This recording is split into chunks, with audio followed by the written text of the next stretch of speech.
Gulf മേഖലകളിൽ Iran ഇപ്പോഴും ആക്രമണം തുടരുകയാണെന്നതാണ് നമ്മൾ നടക്കുന്ന വാർത്ത. അല്പം മുമ്പ് ദുബായ് വിമാനത്താവളത്തിന് സമീപം ഡ്രോൺ ആക്രമണം നടന്നു. ആക്രമണത്തെ തുടർന്ന് വിമാനത്താവളത്തിൽ എണ്ണ ടാങ്കിന് തീപിടിക്കുകയും ചെയ്തു. സൗദി അറേബ്യയ്ക്ക് നേരെയും ഇറാന്റെ ആക്രമണ ശ്രമമുണ്ടായി. ഇറാൻ ആക്രമണം അവസാനിപ്പിക്കണമെന്ന് UAEയും സൗദി അറേബ്യയും ഒരുമിച്ച് ആവശ്യപ്പെടുന്നു.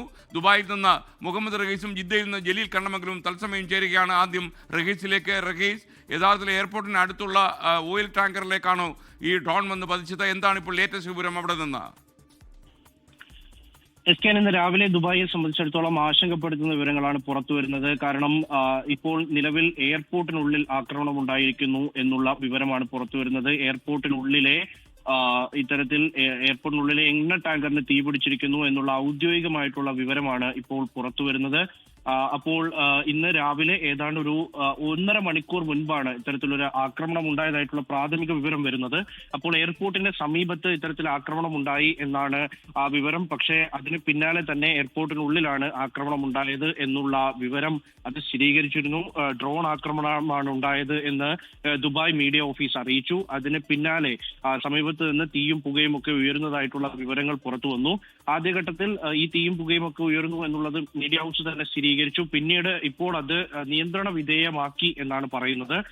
നിലവിൽ എന്തായാലും ആർക്കും പരിക്കില്ല എന്നുള്ള വിവരം കൂടി പുറത്തു വരുന്നുണ്ട്. പക്ഷേ ഇത് വളരെ ആശങ്ക ഉയർത്തുന്ന ഒരു സാധനം, ഒരു അപകടമാണ്. ഇതിൽ ഏറ്റവും പ്രധാനപ്പെട്ട ഒരു വിവരം കൂടി ഇപ്പോൾ പുറത്തു വരുന്നു.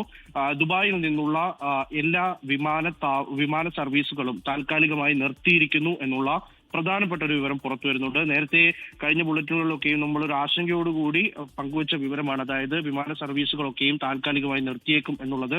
അത് വീണ്ടും അത് ഇപ്പോൾ ഔദ്യോഗികമായി തന്നെ ദുബായ് സിവിൽ ഏവിയേഷൻ അതോറിറ്റി അറിയിക്കുകയാണ്.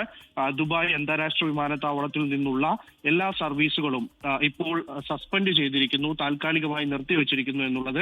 രാവിലെ കാര്യമായിട്ടുള്ള ഒരു ആക്രമണം തന്നെയാണ് ദുബായ് വിമാനത്താവളം കേന്ദ്രീകരിച്ചുണ്ടായത്. അതിന്റെ ചില ദൃശ്യങ്ങളൊക്കെയും പലതരത്തിൽ പുറത്തു വന്നതിൽ നിന്നൊക്കെയും മനസ്സിലായത് വലിയ ഒരു ആക്രമണം തന്നെ അവിടെ ഉണ്ടായിട്ടുണ്ട് എന്നുള്ളതാണ്. തീപിടുത്തം ഉണ്ടായതായി പിന്നീടാണ് അതിന്റെ സ്ഥിരീകരണം വരുന്നത്. അതിന് പിന്നാലെ തന്നെ ഇത്തരത്തിൽ തീ നിയന്ത്രണ വിധേയമാക്കി എന്ന് മീഡിയ ഹൗസ് അറിയിക്കുമ്പോഴും ദുബായ് മീഡിയ ഓഫീസ് അറിയിക്കുമ്പോഴും ഇപ്പോൾ ഈ വിമാനങ്ങൾ ഒക്കെയും റദ്ദ് ചെയ്തതായിട്ടുള്ള വിവരം പുറത്തു വരുന്നുണ്ട്. ഇതിന് മുൻപ് ഇന്നലെ നടന്ന സംഭവങ്ങൾ ഇതിനോട് കൂട്ടി വായിക്കേണ്ടതാണ്. കാരണം ഈ വിമാന സർവീസുകൾ കഴിഞ്ഞ ദിവസങ്ങൾ ഉണ്ടായതിൽ നിന്ന് പിന്നീട് അത് പകുതിയാക്കി മാറ്റിയിരുന്നു. അതിനും ശേഷം ഈ ദുബായ് UAE അറിയിച്ചതിനെ തുടർന്ന് പല പ്രമുഖ കാരിയേഴ്സും പല പ്രമുഖ ഈ വിമാന കമ്പനികളും വിമാന സർവീസുകൾ തങ്ങൾ ദുബായിലേക്ക് നടത്തുന്നില്ല അല്ലെങ്കിൽ UAEയിലേക്ക് നടത്തുന്നില്ല എന്നുള്ള വിവരം ഇന്നലെ അറിയിച്ചിരുന്നു. അത് UAEയുടെ അഭ്യർത്ഥന മാനിച്ചാണ് എന്നുകൂടി ആ ഒരു വിശദീകരണ കുറിപ്പിലുണ്ടായിരുന്നു.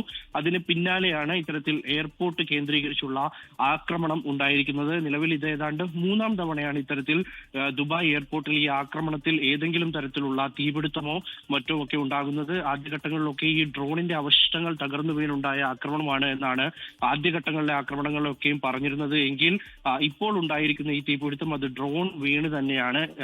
ഈ എയർപോർട്ടിനുള്ളിലെ എണ്ണ ടാങ്കറിൽ ഈ ഡ്രോൺ പതിച്ച് തീപിടുത്തമുണ്ടായിരിക്കുന്നു എന്നുള്ള വിവരമാണ്. അതിലേറ്റവും ആശങ്ക ഉയർത്തുന്നത് പിന്നീട് ഈ വിമാനങ്ങൾ റദ്ദാക്കി എന്നുള്ള ഇപ്പോഴുള്ള ഔദ്യോഗിക സ്ഥിരീകരണമാണ്. അത് യാത്രക്കാരെ സംബന്ധിച്ചിടത്തോളം പ്രത്യേകിച്ച് പെരുന്നാളിന് 2 ദിവസം മാത്രം ബാക്കി നിൽക്കെ കഴിഞ്ഞ കുറെ ദിവസങ്ങളായി നാട്ടിലേക്ക് പോകണമെന്ന് ആഗ്രഹിച്ച് ടിക്കറ്റ് എടുത്തു നിന്നവരുണ്ട്. അങ്ങനെ പലരുമുണ്ട്. അപ്പോൾ അവർക്ക് എന്തായാലും വലിയ ആശങ്ക നൽകുന്ന ഒരു വിവരം കൂടി ഇപ്പോൾ പുറത്തു വരുന്നുണ്ട്. ദുബായ് സിവിൽ ഏവിയേഷൻ അതോറിറ്റി ഔദ്യോഗികമായി തന്നെ ഇത് അറിയിക്കുന്നുണ്ട്. ഇത് ദുബായ് വിമാനത്താവളത്തിനെ പറ്റിയിട്ടുള്ള വിവരം മാത്രമാണ്. UAE ആകമാനമുള്ള വിവരങ്ങളല്ല. ദുബായ് അന്താരാഷ്ട്ര വിമാനത്താവളത്തിൽ നിന്ന് മാത്രമുള്ള വിമാനങ്ങൾ താൽക്കാലികമായി നിർത്തിയിരിക്കുന്നു. അതൊരു പ്രിക്കോഷണറി മെഷർ എന്നുള്ള രീതിയിലാണ് ഇത്തരത്തിൽ നിർത്തിയിരിക്കുന്നത് എന്നാണ് ദുബായ് മീഡിയ ഓഫീസ് അറിയിക്കുന്നത്. അപ്പോൾ മറ്റ് ഷാർജ എയർപോർട്ട്, ഒപ്പം തന്നെ ദുബായിൽ തന്നെ അൽ മക്തൂം എയർപോർട്ട് ഉണ്ട്. അപ്പോൾ അതുമായി ബന്ധപ്പെട്ടുള്ള സർവീസുകൾ നിലവിൽ അത് നടക്കും എന്ന് തന്നെയാണ് ായിട്ടോ സസ്പെൻഡ് ചെയ്തതായിട്ടുള്ള വിവരങ്ങളില്ല. അപ്പോൾ ആ സർവീസുകൾ നടക്കും എന്ന് തന്നെ നമുക്ക് ഈ ഘട്ടത്തിൽ പറയാൻ കഴിയും. പക്ഷേ ദുബായ് അന്താരാഷ്ട്ര വിമാനത്താവളത്തെ സംബന്ധിച്ചിടത്തോളം അവിടുത്തെ സർവീസുകൾ താൽക്കാലികമായി നിർത്തിയിരിക്കുന്നു. തീ നിയന്ത്രണ വിധേയമാണെന്ന് പറയുന്നുണ്ട്. ഒരു പക്ഷേ ഇത് താൽക്കാലികമായിട്ട് ഒരു സേഫ്റ്റി മെഷർ എന്നുള്ള രീതിയിൽ എടുത്തിട്ടുള്ള ഒന്നായിരിക്കണം. അതിനുശേഷം വരും മണിക്കൂറുകളിൽ നേരത്തെ ഷെഡ്യൂൾ ചെയ്തിട്ടുള്ള പല ഫ്ലൈറ്റുകളും ഉണ്ട്. അത് പിന്നീട് ഒരു ഘട്ടത്തിൽ ചിലപ്പോൾ പ്രവർത്തിച്ചേക്കാം. പക്ഷേ നിലവിൽ ഈ സമയത്ത് ഈ സാഹചര്യത്തിൽ എന്തായാലും വിമാന സർവീസുകൾ നിർത്തിയിരിക്കുകയാണ്. ഇന്നലെ ഈ തരത്തിൽ ഈ ഫുജൈറയിലെ ഓയിൽ സോൺ ലക്ഷ്യമിട്ട് ആക്രമണം ഉണ്ടായിരുന്നു. അപ്പോൾ ഈ ഓയിൽ സോണുകൾ ലക്ഷ്യമിട്ട്, ഇൻഡസ്ട്രിയൽ സോണുകൾ ലക്ഷ്യമിട്ട്, പോർട്ടുകൾ ലക്ഷ്യമിട്ട്, എയർപോർട്ടുകൾ ലക്ഷ്യമിട്ട്, ഇതൊക്കെയും ലക്ഷ്യമിട്ട് നടത്തുന്ന ആക്രമണങ്ങൾ അത് ഇറാൻ തുടർന്നുകൊണ്ടേയിരിക്കുകയാണ്. അതിന്റെ ഏറ്റവും ഒടുവിലത്തെ ഒരു ആശങ്ക ഉയർത്തുന്ന കാഴ്ചയാണ് ഇപ്പോൾ ദുബായ് അന്താരാഷ്ട്ര വിമാനത്താവളത്തിൽ നിന്നും കാണാൻ കഴിയുന്നത്. ഒരു ഘട്ടത്തിൽ ഈ വിമാനത്താവളം കേന്ദ്രീകരിച്ചുള്ള ആക്രമണം എന്നാണ് പ്രതീക്ഷിച്ചത്. പക്ഷേ ഇപ്പോൾ ഇത്തരത്തിലൊരു ആശങ്ക ഉയർത്തുന്ന വിവരം പുറത്തു വരുന്നു. ലോകത്തെവിടെയായാലും ഏത് സമയത്തും 24 വാർത്തകളും ഓഗ്മെന്റഡ് റിയാലിറ്റി പാക്കേജുകളും എക്സ്പ്ലെയിനറുകളും വിശദമായി കാണാൻ ഞങ്ങളുടെ യൂട്യൂബ് ചാനൽ നിങ്ങൾക്ക് സബ്സ്ക്രൈബ് ചെയ്യാം.